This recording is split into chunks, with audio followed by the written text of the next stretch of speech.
Hey y'all, it's Renegade, and it's time to spill more Reali-Tea in another Reali-Tea retrospective. As always, this series will take a deep dive at some of the most popular shows that have finished here in 2024. We'll start with my spoiler-free review to give anyone who hasn't seen the show a taste of just what you're in for. Then we'll get into an episode-by-episode review of the most needed to be talked about moments. So let's get some discussion going in the comments below, y'all. Now, in today's recap, we take a deep dive into Prime Video's first attempt at starting the greatest reality competition show of all time, as they attempt to determine who is the greatest reality TV show contestant of all time. Let me welcome you all to The GOAT. Now, the concept behind The GOAT isn't terribly original, as it's clearly inspired by shows such as The Traitors or House of Villains, with the newest trend to just, cast your show with well-known faces from various well-established franchises all over the world.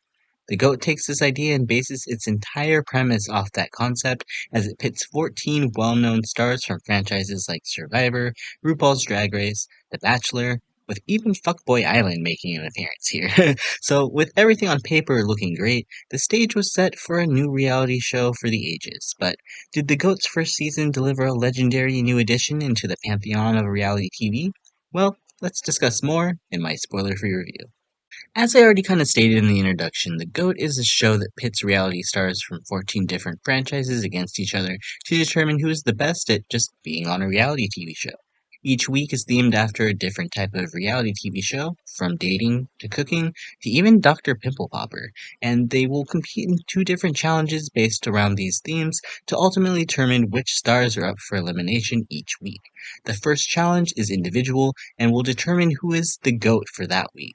That player will win immunity, as well as be able to determine the groups for the second challenge of the week, which is team-based. The losing team will be up for elimination, and after a private vote, the player with the most votes is eliminated from the game, being forced to exile Goat Manor and melt their gold goat figurine. They also cast their votes into a giant goat, to which they also have to whisper the person's name into its mouth. Well, it looks like sometimes they're trying to sensually seduce this goat. All the while, host Daniel Tosh violates his goat by removing the votes from its ass. I know I've talked quite a bit about, goat's ass in this portion here, but it's important to note how incredibly random all of this is because, I mean, it really is just random. The format itself isn't anything groundbreaking, as it is kind of a mix of a lot of different shows we've already seen, kind of like maybe like Big Brother's Head of Household choosing Survivor's tribes ultimately at the end of the day here, but there's a nice, interesting twist around the halfway point that keeps the players on its toes, so ultimately it kept me entertained. I'm going to give the format a solid B plus for being entertaining yet kinda unremarkable in the grand scheme of things. Now, where these types of shows truly shine are in its casting, and I don't think The GOAT did a bad job at collecting recognizable names and faces at all. I mean, I was sold the moment I saw Alyssa Edwards from RuPaul's Drag Race here, so anything involving my favorite queen of all time already has credibility from that. So I thought they did a great job too at picking some really understatedly great players that may not have already had their time to shine on The Traitors or House of Villains, and it does kind of feel like a lot of the non-reality competition players from the dating shows actually came here to play the game this time, for the most part. But yes, ultimately the group is understated in comparison to casts like The Traitor Season 2 or even House of Villains Season 1, but unlike those other two shows, it feels like the GOAT really plays into this being understated nature of all of it, and it never really takes itself seriously. So the fact that some players might not be as notable actually feels more correct to the overall theme of what the show is trying to do. Ultimately, I'm going to give the cast an A minus for some great drama and synergy. So much like most shows, I'd say my biggest flaw for this particular show is the storyline was I'm not even really sure what it was, if there was really a consistent story from start to finish here. Don't go into this expecting Survivor or even Traitors level editing, because honestly, the budget, girl, she shows. You can definitely see in the majority of the challenges that this show could have used a few more sponsors. Like, the majority of these challenges feel like you could use them in an at-home edition of Survivor that you would film with your friends in, college, you know? And then the voting parchment is literally strips of computer paper, and them using a Sharpie to cast their votes is just oof. You couldn't even put something around it to make it look different. I mean, come on now. It's also basic, but dare I say that's where the charm is here? Again, Daniel Toss's host is also kind of cringe at moments, but Dare I say again, he is perfect for this overall cheesy, campy vibe they're going on for the show. I kind of really appreciate that the show never tries to be something it's not and just plays fully into the basicness. It takes a lot of cues from like the House of Villains, I'd say, with them always poking fun at the cast subtly with the edit, which is fun, but dare I say that House of Villains did it way better? So while this kind of low budget buffoonery is never going to be worthy of an A, I could safely give this show a solid B because while it was basic, it was a lot of fun.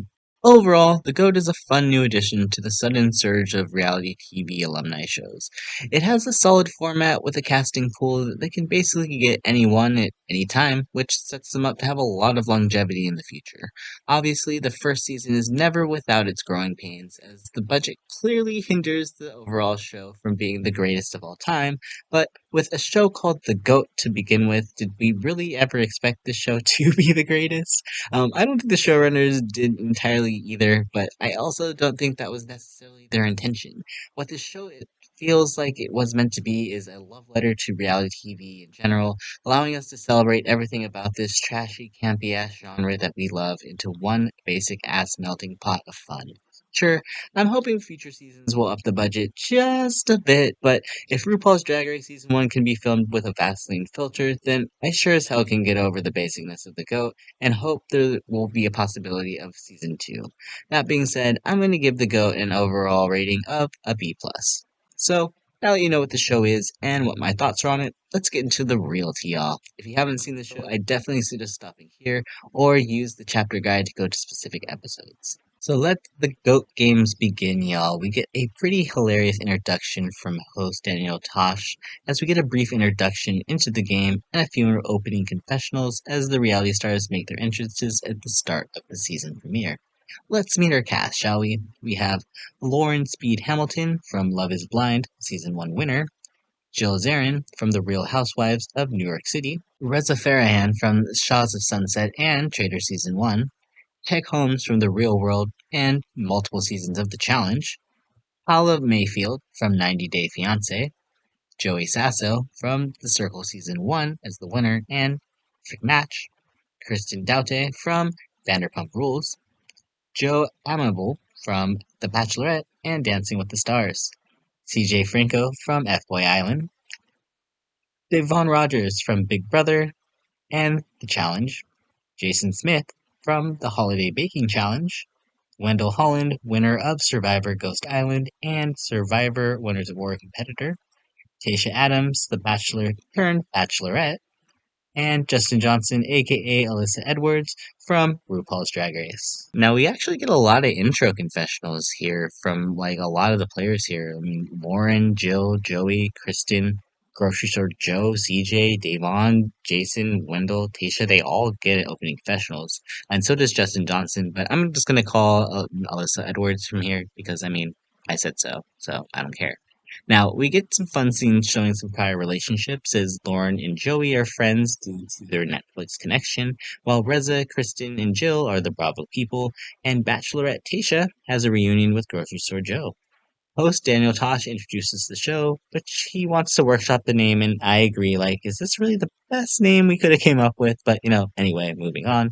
And he announces that the first episode will be an homage to survival competition shows, which Wendell automatically feels like he has the biggest advantage here, but, we'll see. Now, Tosh takes the contestants outside where we get a nice view of his pasty white skin as he's decked out in a blurred loincloth, and these costumes are going to be Tosh's whole identity this season, which I'm not mad at. He announces the rules for their first challenge. The contestants will stand on a post on one foot while balancing a coconut on a post. The last contestant standing wins immunity and becomes GOAT for the week. And I'm already kind of looking at this like, okay, well, this is an interesting challenge, but it's the opening challenge. I'll give them benefit of the doubt here. Now, starting things out, Tech goes out first, which is like, wow, Tech, you are on the challenge, girl. How you already falling so easily here. While Joey's uneven ass cheeks also go out very early. The 10-minute mark, we're just down to 3 competitors left as Wendell, Alyssa, and Tasha are left standing. Wendell decides to drop, attempting to reduce his threat level, leaving Alyssa and Tasha to battle it out for the first win. And after almost 21 minutes of standing on their foot, or just on one foot, Alyssa steps down and Tasha wins immunity, meaning she will be safe from elimination. We learn that the next challenge will be, again, an elimination challenge, and it will be set up in teams, with the losing team being up for elimination.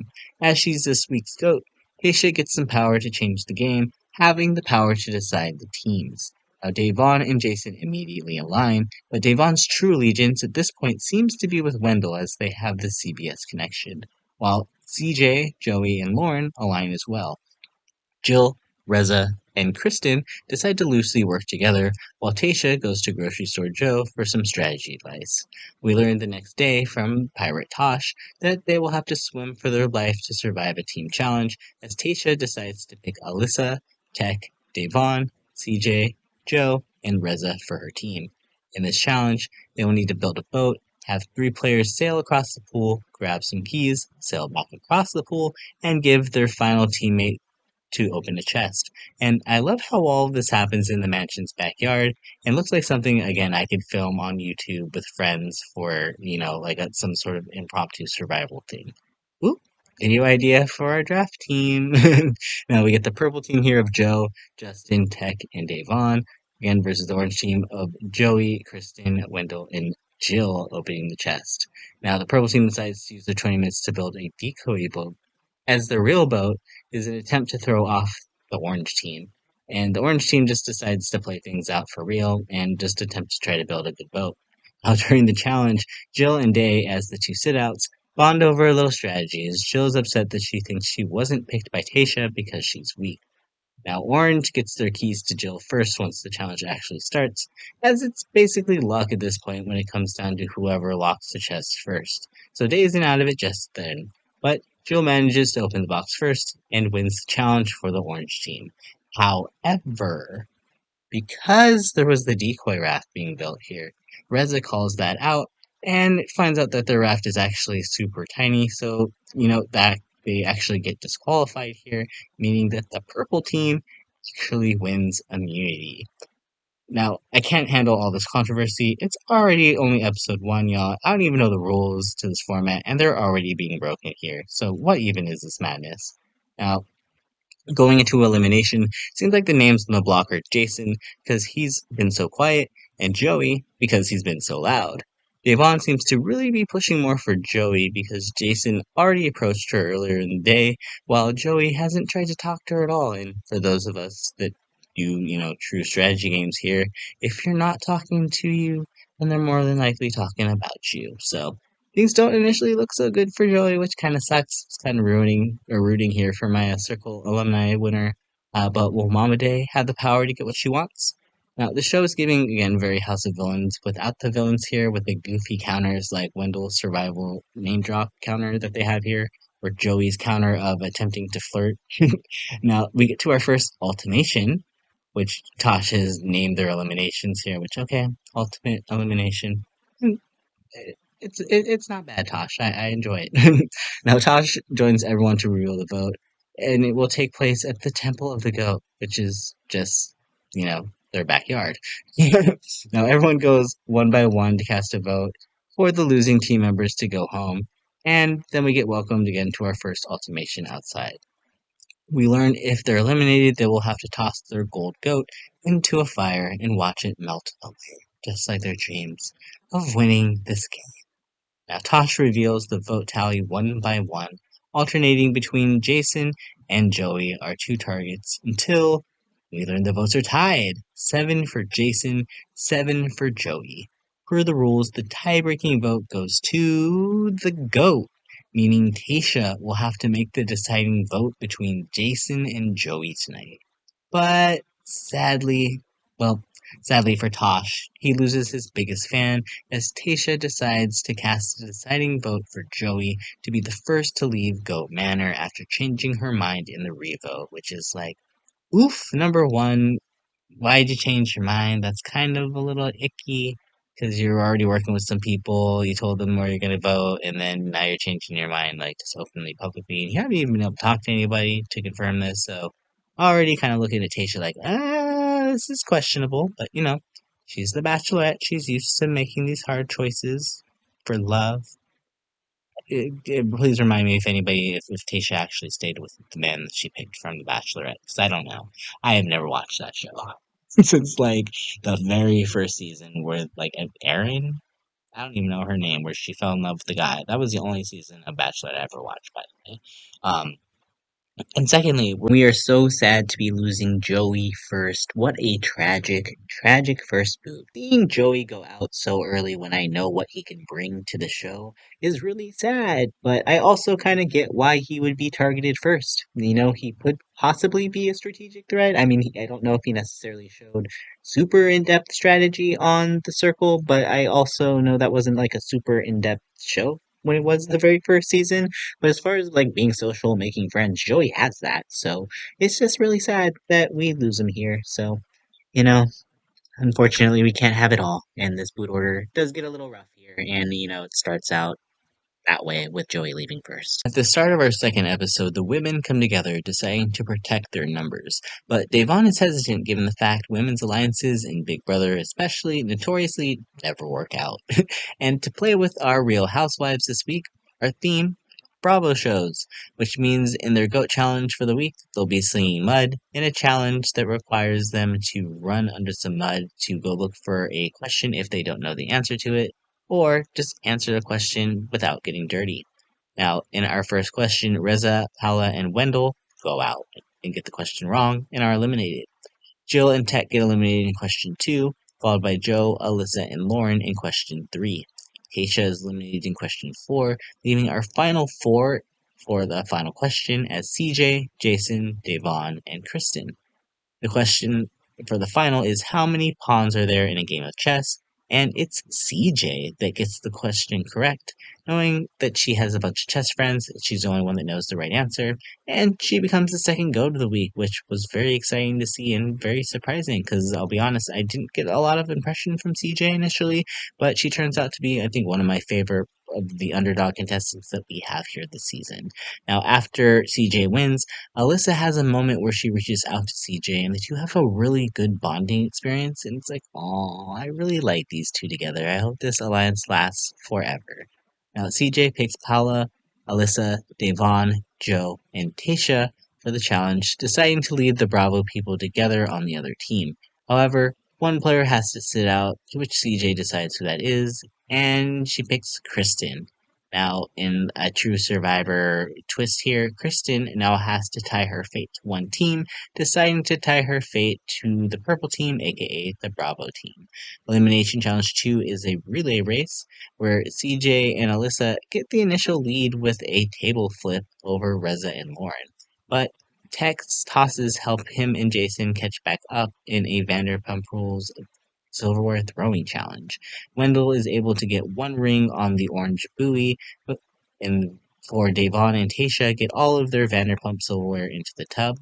And despite Paula and Joe having a few shots at trying to land their below deck life ring onto their buoy, Wendell is on fire and scores the second ring in a row, winning the orange team immunity. This means either Alyssa, Devon, Joe, Paula, or Tasha will be eliminated from the game. Initially, Reza pushes for Tasha to go, while Paolo and Kristen push for Joe to go in an attempt to keep the women together, although the women don't think Tasha will vote Joe out to save herself.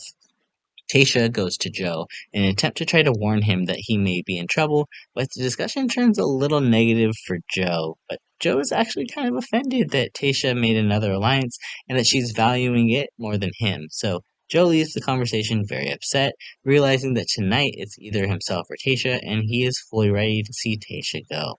Tasha decides to bring this to the attention of the other women, which they are all less than supportive and more confused as to why Tasha decided to out the alliance. The votes are read at the second ultimation, and the first 3 come in for Joe, but the next 3 and the rest of the votes come out for Tasha, and she is eliminated from Goat Manor. Paula reveals afterwards that none of the women trusted Tasha after her revelation that the women's alliance to Joe was revealed there that she ultimately told them about, and it's just like this last 10 minutes here for Tasha just sends her game tanking because you could tell that she's kind of used to having the power as the Bachelorette, and she doesn't really play these types of strategy games here. So the fact that she did all of this, not only telling her number one that, or at least her number one prior to this, that he was in trouble, but not giving him any sort of additional plan here to help save himself. And then going back and telling all of this information to the women, it's just like you are just so openly playing so poorly here. Like there's so much information sharing that you did not need to share here, girl. Like you had the case of the Jelinskys, and you need to just shut your mouth. And so Tasha unfortunately gets herself eliminated from the game. But before the episode ends, drama ensues as the vote tally of 10 to 3 actually makes it very sus because it was supposed to be a vote of 11 to 2. But Mamade reveals she's guilty in confessionals, but she ain't gonna tell nobody as the chaos takes over Goat Manor. So it's episode 3, which is dedicated to talent competitions, and this week they'll have to show off some quote talent unquote in their competition here in the Untalented show. They'll have to pick a random talent out of a hat and then have 1 hour to design their entire act around it. Now, Davion goes all out here to try and win this one this week, as she has the advantage of going early to see what scores she gets and gives out lower scores in order to keep her in the lead. This causes some tension throughout the day, though, as Day gives Alyssa a low score despite her being amazing and probably the best performance of the group. Reza also has a pretty funny performance, however, Devon tanks his score as well, leaving Devon as the GOAT for the week, but not without everybody noticing how strategic Devon is being in the game. Now, there's a moment where everybody is talking about it, and Devon approaches Alyssa, and they have a huge confrontation about how she's playing the game. Devon ends the night upset that she's receiving hate in the game for trying to play the game, deciding that she wants to go home. However, she clearly doesn't actually go home because the next morning she's there for the challenge and has decided that she wants Alyssa to go.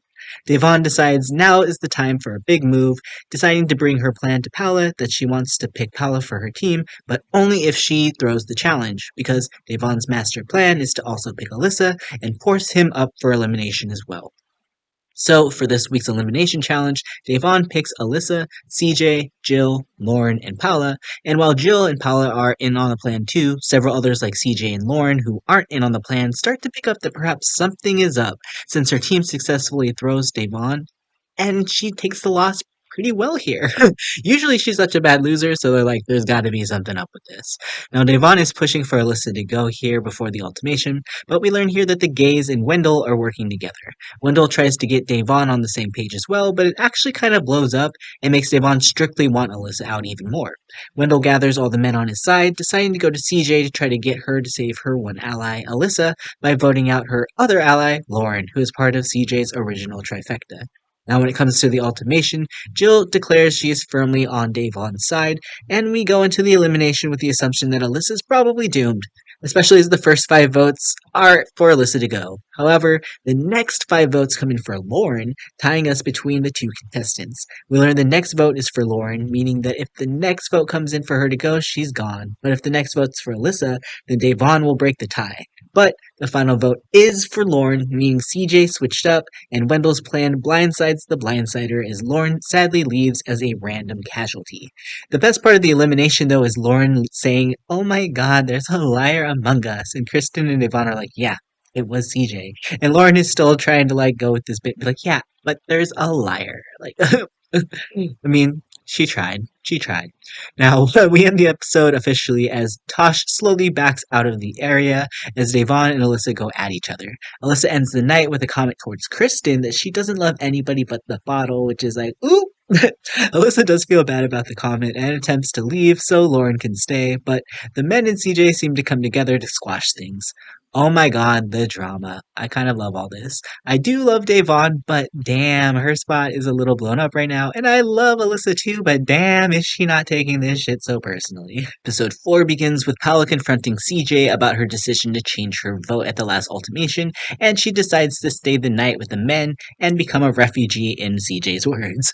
Meanwhile, Kristen and Alyssa have a moment where they forgive each other for their words at the last ultimation and play nice with each other. Now, this episode is all devoted devoted to medical reality TV shows like Botched or Dr. Pimple Popper, and The Herd, which is what Tosh is calling them now, apparently, changes into their scrubs as they head outside for their next goat challenge, which is all about random chance. They'll pop a pimple. If it's blue, they're safe. If it's full of yellow pus, they're eliminated from the game. And first off, this yellow pus is gross as fuck. It's so gross. Now, the whole game comes down to Kristen, Wendell, CJ, and Joe, and they have 4 balloons left. And whoever gets the blue balloon out of those left becomes this episode's goat. Kristen goes first and gets pus. Wendell goes next, but gets blue, winning the challenge and becoming the first male goat for the week. As always, he gets power to determine the teams as well as immunity, except this time there's a twist, as Tosh offers to buy Wendell's immunity for 5k, which makes me wonder, is this where the budget went, Tosh? You're just pulling it up and deciding to give it up to these people? Like, come on now. Now, there is a really fun twist, and Wendell can still pick a good team and win the challenge, so I think the odds are still really in his favor, as he also thinks as well too and decides to take the money. Wendell gets some really good winner editing here as well, as we learn his motivation is that his wife is in his 3rd trimester and will be having a baby very soon. And I'm just thinking at this point, well, where did your $1 million go, Wendell? It's only been 5 years. Like, come on now. Um, so at this point, I was kind of like, oh, maybe Wendell is our winner here. But at the same time, though, too, Wendell does have a moment where he sits down with Davon and they attempt to discuss the last vote. And Wendell apparently still wants to work with Davon, but Mama Day, being Mama Day, she don't believe him whatsoever, and she's going to do whatever it can to take Wendell out. Which I immediately backtrack on that winner statement because you know what. Davon is after someone, she gonna get him. So, uh, the next day, we get our 4th elimination challenge, and Tosh does his best to try to get everybody to admit their plastic surgeries, to which no one admits anything. Now, Wendell picks his dream team, going with Jason, Joe, CJ, and Devon. Wendell chooses Jill to sit out, meaning the other team is Alyssa, Kristen, Hala, Reza, and Tech. Now, Jill gets the opportunity to back one team, much like the prior uneven week, and decides to tie her fate to Purple Team, aka Wendell. Now, in this challenge, one surgeon or caller will help direct their team through a maze and collect one item each. However, the maze has electric walls, much like Operation, and they'll receive a shock if they touch the walls. Now, Devon is the surgeon or the caller for the purple team, while Alyssa is the surgeon for the orange team. Now, the teams seem pretty even for the most part until Kristen goes for the orange team, and she has issues hearing Alyssa, so she slows down completely. Devon is making me laugh though because she's giving terrible directions and making her team just run shit left and right, but she's loud so it's effective. Purple team dominates the challenge, leaving Paula upset that her team sucks, and she didn't even get to participate. And she's also up for elimination for the 4th time in a row. Now, Kristen seems a little defeated as well, and is kind of resigned to going home, but Devon and Jill talk some sense into her as they realize they cannot lose another female in the house, getting Kristen to target Reza. Now, they go to Wendell prior to the vote, but she tells him she needs few more votes on her side in order to make the move. We go into the ultimation, not knowing if Kristen was able to rally support or not, and it turns out she doesn't get any support at all. Outside of Day or Jill, everybody else votes for her. She goes home in an overwhelming majority, and on her way out, Kristen makes it a very much so man versus woman thing and spends the time attacking CJ. Wait, what? I'm so confused. Like, first off, you're being mad at another woman for turning it along gender lines when you were the one that decided to bring all of the women together to begin with. Pot, kettle, black, a little bit, yeah. Reza is still heated after this confrontation though and rants all about Kristen following her elimination, to which Jill does not appreciate Reza dancing on Kristen's grave and has decided that Reza is now the next to go. Game ramps up here in episode 5, and it begins here with Joe professing his love to the goat, which, oh, okay, sure. I'm looking at Joe right now too, and so is Wendell, as he's the most disposable of the men, and Wendell's okay losing Joe to show the women that there's not a men's alliance. Tech also gets a little bit of screen time this episode as he's determined to win a challenge, and I'm already a little worried here as why Tech is speaking up. You know, that's never a good thing if you're quiet and all of a sudden you start to get an edit. Now, Tosh reveals this week is all about food competition shows, and this week we'll also have a bit of a format change as 2 players will be exiled from Goat Manor, as Tosh breaks out in panic on behalf of all the contestants, and it's actually pretty funny. Now, their goat challenge is a yelling bee. They'll have to spell and yell common culinary terms while stirring a pot of risotto during the challenge, and I'm going to send the risotto back if it's burnt, y'all. Now, anyway, grocery store Joe misspells hummus first, which, dear Lord, you work in a grocery store. Alyssa blacks out and spells celery in the most hilarious way possible as Celeray. Now Tech goes next and is also out. And the end of round one, those are the first three eliminations. In round two, Reza, Wendell, CJ, and Paula go out, leaving Jason, Jill, and Davon as the final three. Jason misspells quesadilla as quesodilla with an O, like oof. Leaving Davon and Jill facing off. Jill misses her word, maybe on purpose, and Davon gets it right, meaning Davon now has all the power going into this double elimination week, which is probably the most chaotic way possible that we could have hoped for. Josh decides to for my B brand at the elimination challenge too, and with all the power, Devon takes Tech, Joe, Paula, and Alyssa for her purple team, leaving CJ, Jill, Jason, Reza, and Wendell to make up the orange team. Now, in this challenge, they'll have to catch 6 tomatoes, 6 pieces of lettuce, and 6 loaves of bread by slingshotting them into a giant basket that 4 people are controlling. Tech slings for the purple team, while Wendell slings for the orange team. Orange team has a hard time catching, but eventually Reza, Jill, and CJ sort of all work together to make it work. Now for the purple team, Joe catches the first few tomatoes right away, and I'm like, okay, purple team is probably going to win this. But then Tech takes a really long time, and I mean, like, he is struggling with this slingshot, so much to the point where the entire team is giving Tech shit about possibly throwing the challenge to save Wendell from going home. Now, when we get to the results, Orange Team finishes in 11 minutes and 35 seconds, while Purple Team finishes in 12 minutes and 30 seconds, meaning Orange Team wins and 2 out of Alyssa, Joe, Paula, and Tech will be eliminated. Now, Tech makes it clear after the challenge that he did not throw the challenge, but it seems like there's still a lot of heat out on him. Joe also makes his rounds, but I'm not sure how many people are really on his side, while Alyssa and CJ continue to strengthen their bond. Meanwhile, Paula tries to figure out if she's in trouble just based on the fact that she's the only woman up for elimination. I have to laugh here as the fourth wall is broken, though, when Paula literally interrupts Jason mid confessional, feeling like he is the key vote to keeping her safe, and I'm just like, what is happening right now, y'all? Obviously, going into this ultimation, I'm really just like, please, just keep Alyssa safe. Don't get rid of Alyssa. I don't care who goes, just not Alyssa. And it's revealed that each of the four have received at least one vote. As the votes are cast, and the first to receive a majority of votes is Heck. And like I said, I called it as soon as he started talking at the start of this episode. He was probably doomed, and it's sad to see a guy I remember on my TV show way back, maybe like 20 years ago, on Real World Miami, being eliminated here. But you know what? For someone who does the challenge, I was a little upset with his challenge performance here. But as Tech leaves, the vote count is still 2 Alyssa, 2 Joe, 1 Paula, and one more needs to go. But there's only one left this time, and unless it's for Paula, that means either Alyssa or Joe are out. The final vote goes to Alyssa Edwards. No. And now I'm done with the show and the podcast is over. Bye. No. But this elimination is rude. Just so rude. And I'll be honest, a lot of my momentum did leave for, like, I wouldn't say like love for the season kind of left here. Because I was rooting for Alyssa so hard. She was such a star of the first 5 episodes. I knew to be worried though, as soon as Day brought her name up as a big threat, that her time in the game was likely limited. But after Peppermint on the Traders earlier this year, I'm just so happy to see more Drag Race representation on TV. So while I'm definitely feeling like Alyssa leaves Goat Manor way before her time, I'm just so happy to see how embraced she was this season by the cast, and that Alyssa leaves due to being too big of a threat that needed to be strategically eliminated. So if you're gonna go out, I guess this isn't the most flattering way to do so. Episode 6 begins with Dave Vaughn and Jill reaffirming their final two, with Jill happy to just be number 2 to Dave Vaughn's larger presence. Meanwhile, Reza feels awkward given he lost 2 allies last night, while Wendell apologizes to Joe for voting for him, but Joe ain't forgetting it. Now, this episode is also dedicated to house-related reality shows, and in this challenge, you have to unscramble a word, and if they get it right, they choose a balloon from someone else to pop.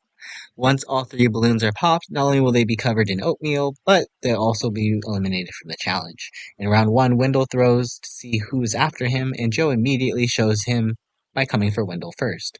Jason pops Joe, while Davon and Paula both pop Reza. In round 2, everyone but Davon, Jill, and Jason get it wrong. Jason pops one of Joe's, while Joe pops Wendell. Davon takes the opportunity to knock Reza out, and he's the first eliminated.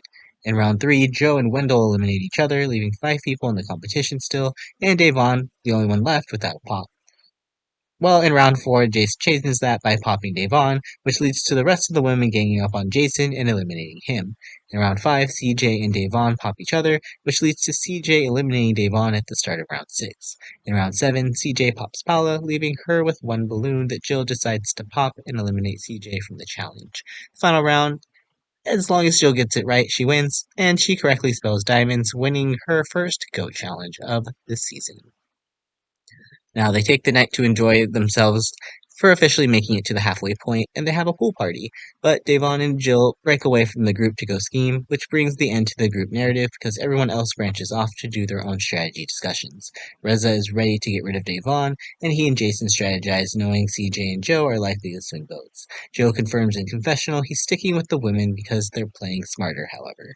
At the elimination challenge, Jill decides to pick Jason, Wendell, and Davon for her team, deciding to put one of her targets, Reza and Wendell, on separate teams, so she has someone to vote out regardless.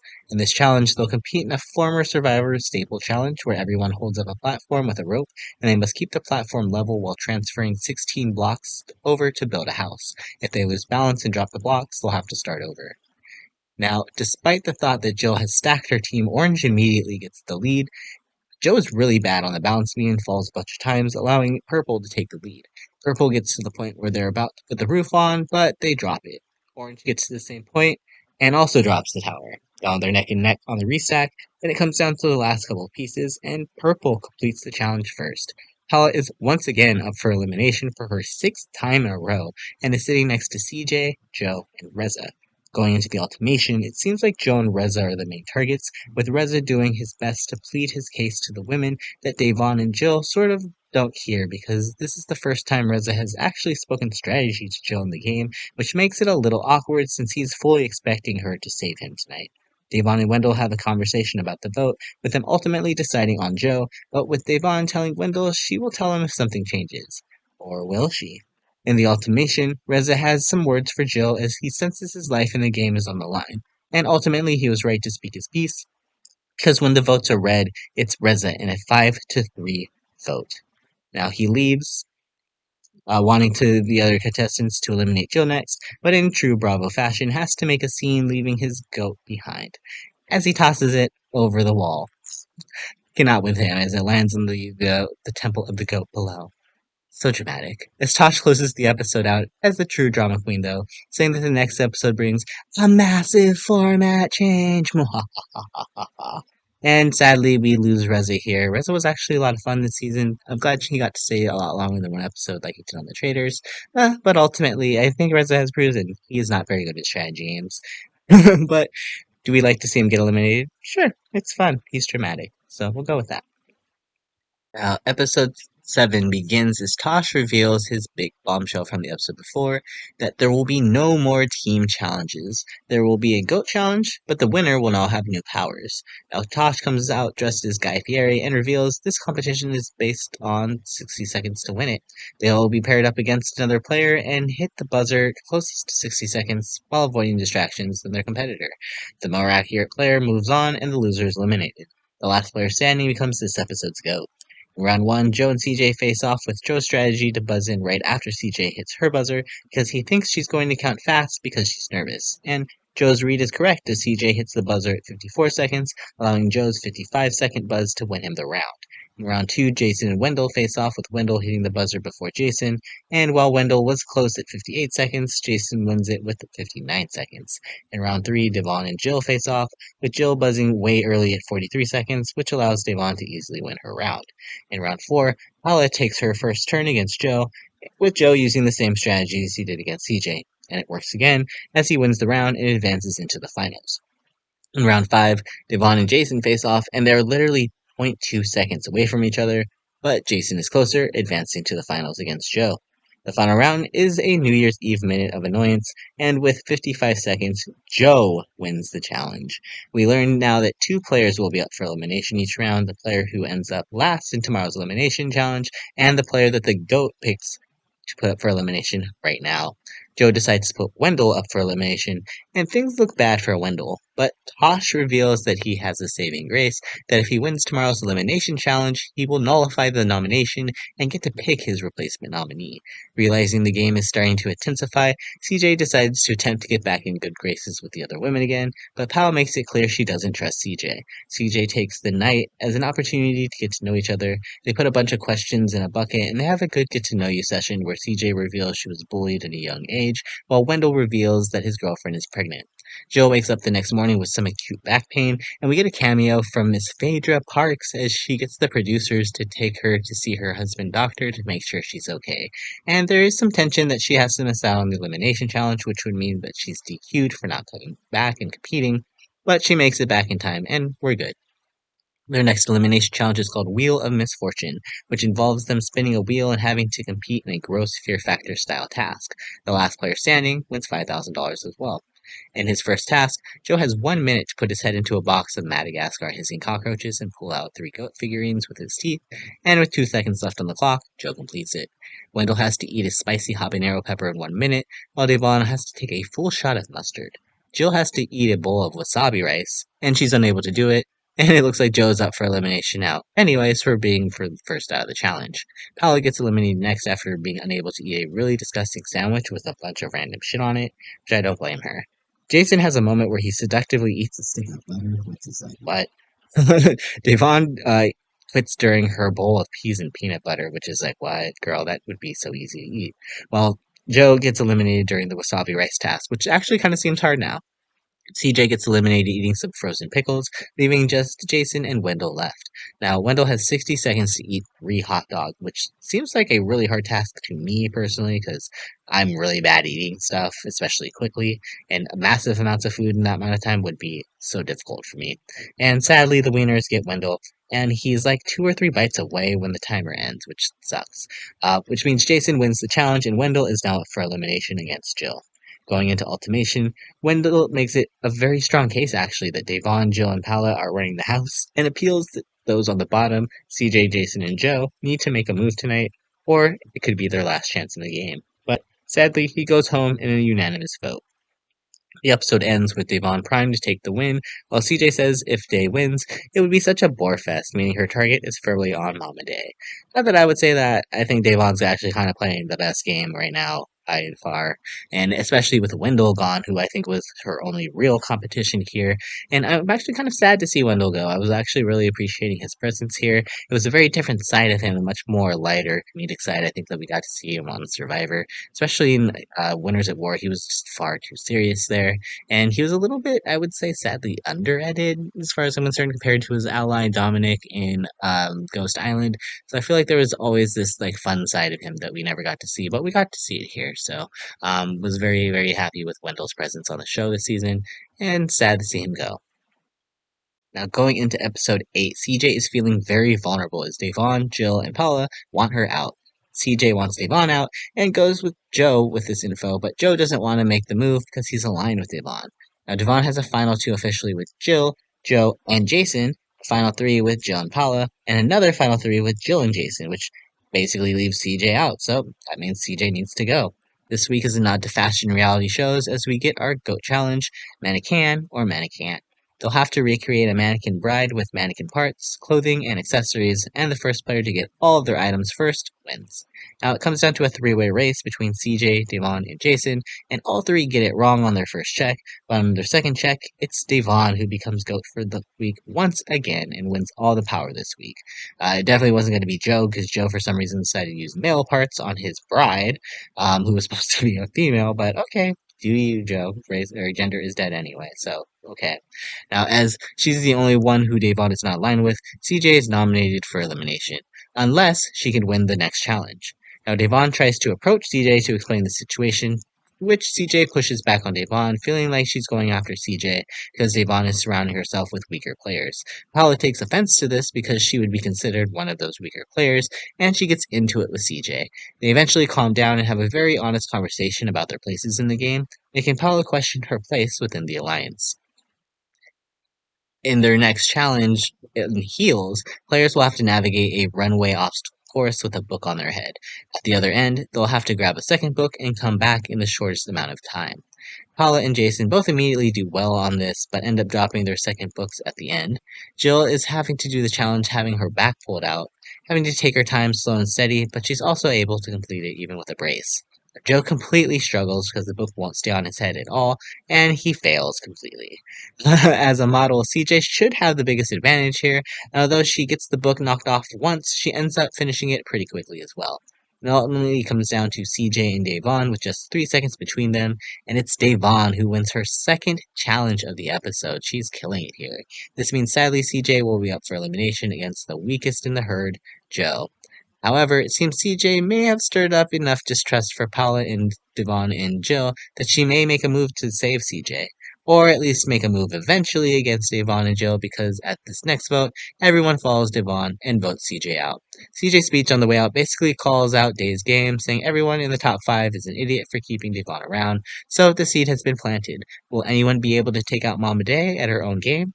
Well, Paula promises tomorrow the revolution is coming. And I've got to say, in terms of CJ here, I never watched Fuckboy Island, but she was a really fun presence here. I definitely kind of actually dig the fact that she kind of played up this whole ditzy vibe of her, but she was not a ditz at all. She was actually very smart and very just a game, I would say, kind of naturally game savvy to some degree. The way that she kind of split apart from the women ended up becoming a very big focal point of her game. And I do think that she made generally most of the right decisions here, but I don't know if she really could have known that Joe was going to flip on them like they did. So I really enjoyed CJ's presence here. She was a fun underdog character, and definitely I'd say one of the standout people from this series, absolutely. Now, our penultimate episode begins as Devon and Jason reaffirm their relationship, but as Devon notes that everyone in the end is disposable, including herself.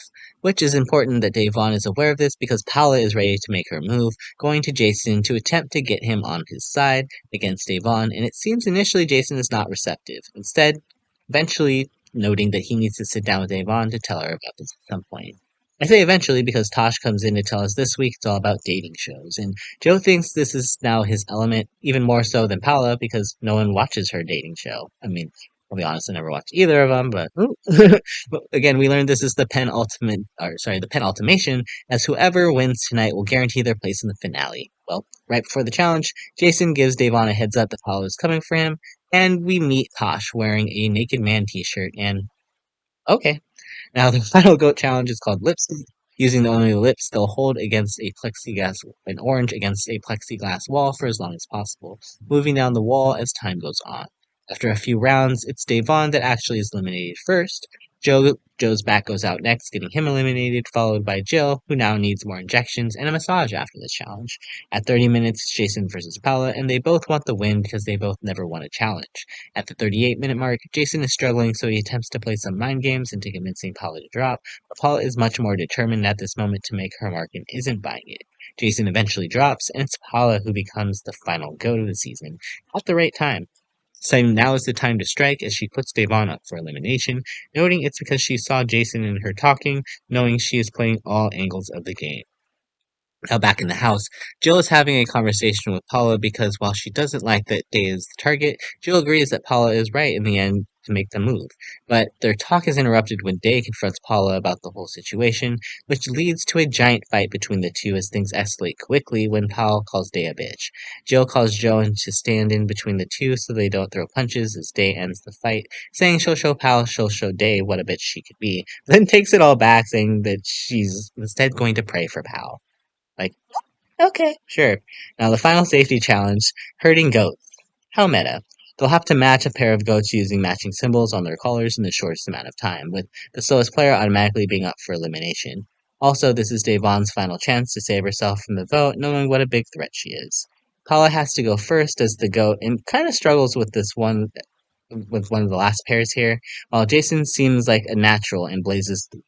Jill does all right, but Joe struggles, as we've come to be used to at this point. Now, Devon is doing a great job during her run, but then all of a sudden one of her goats gets out of the cage, and she has to lure it back again, which eats up a bunch of time. So, with the longest time, it's revealed that Joe is automatically up for elimination, while Jason wins the challenge by 17 seconds over Devon, and she is sadly up for elimination right at the very end here against The Bachelor during dating show week. So, When it comes to the votes, it seems like Jason is the swing, as Jill clearly supports Devon, and Joe is clearly supported by Paula.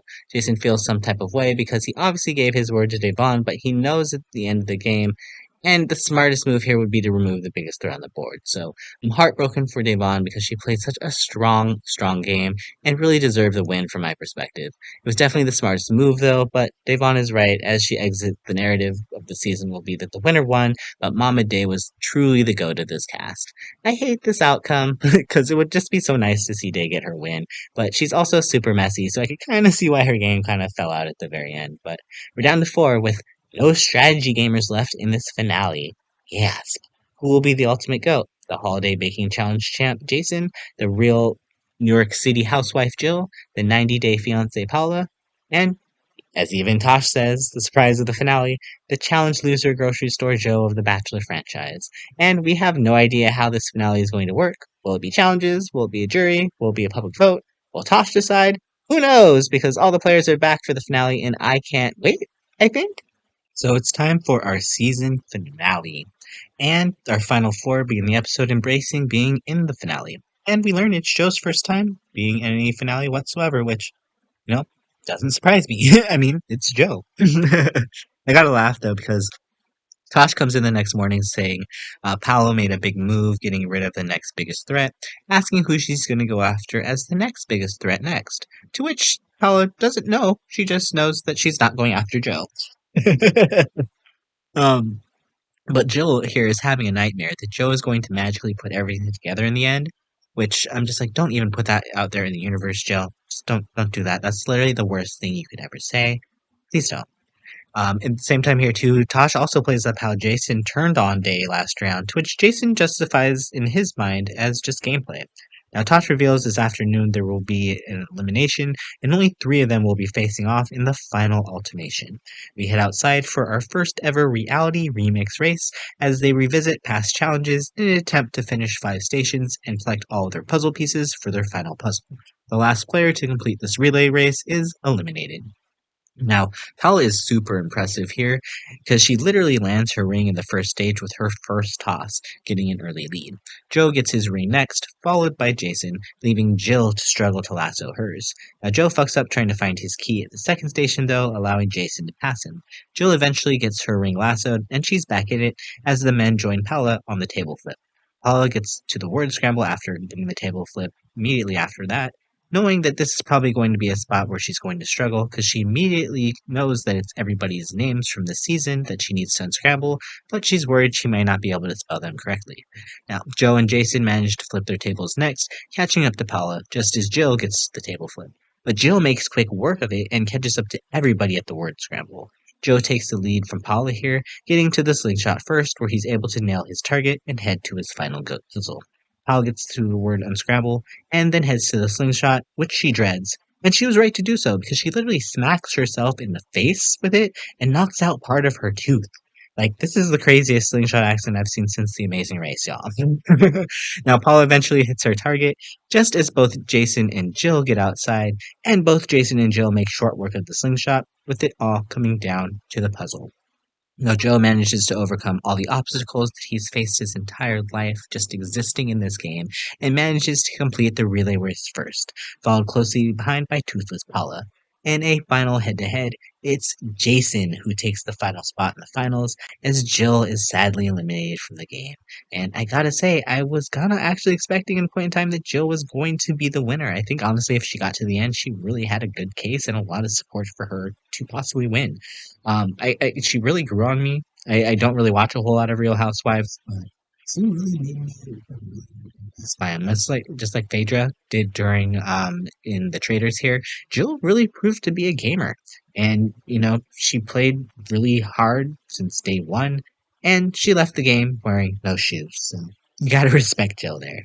Now, with Jill's elimination, we are left with our final three, and one of Jason, Joe, or Paula will be crowned the greatest reality TV contestant of all time. And I just learned who most of these people were 2 months ago. So, iconic winner? Questionable. But in true reality TV fashion, Tosh reveals our winner will be decided by a jury vote, which I'm so happy that we get a jury vote here. was best way that you could possibly end one of these seasons here. Now, the jury takes their places spread amongst the mansion, and our finalists actually have an hour to speak to whoever they want in an attempt to rally votes, which I actually think is a really cool way to do this. You're not forced to kind of do everything out in the open. You can do everything privately and wheel and deal. I thought this was a very, very, very cool twist on the traditional final voting format here. Now we get to see Joe's montage first. It seems like he does a really good job at convincing people that he had a game plan from the start, but it seems like of all people, Haisha is the one who's most over Joe, believing that he's just not acting like himself here, which I would agree. Joe's kind of coming off now like a little bit of a know-it-all to some degree. Like he's kind of owning his strategy a little too hard. Like it don't doesn't feel like a lot of Joe's moves were things that he was actually like premeditating, just kind of things that he kind of lucked into, to be honest. So I personally don't buy this newfound strategy and confidence that he has here. So I'm with Tasha. Now, Jason's montage is next, and honestly, I didn't get much from Jason either, because it doesn't seem like he was able to verbalize what his strategy really was, and he seems to get caught up in a lot of double talk, especially at a point where it seems like he's trying to rely a lot on his emotions, saying, "Oh my god, I cried for you when you left, I cried for you when you left, and this was so hard," but it's just like, you're not giving people anything here either. He also blames the whole Davon vote to Davon that saying that it was Jill's idea, but Jill couldn't actually enact the plan, so he had to be the one to take advantage of it, or Davon was going to win. Which, ugh, taking and making your plans giving to other people, that's not a good sign. That's something you do in the game. That's not something you do outside when you're talking to the jury. At that point, just own it. It would come off way better. Instead, Jason's very insincere. Now we end with Paula's montage, and it seems like Paula's kind of avoiding Day the entire time, making her rounds to everybody else, and she saves Day for the very end. And when she finally makes that decision to go talk to her, she literally runs out of time. Tasha literally yells at them that they have to stop talking in the middle of it, and all Paula can get out is an apology, which that could have been a bit of a mistake. But I see here what happens as we get to the final Temple of the Goat ceremony, the final ultimation. Everybody casts their votes, and we go outside one final time where Tosh allows everybody to clear the air, and we get some final resolving moments with our final three.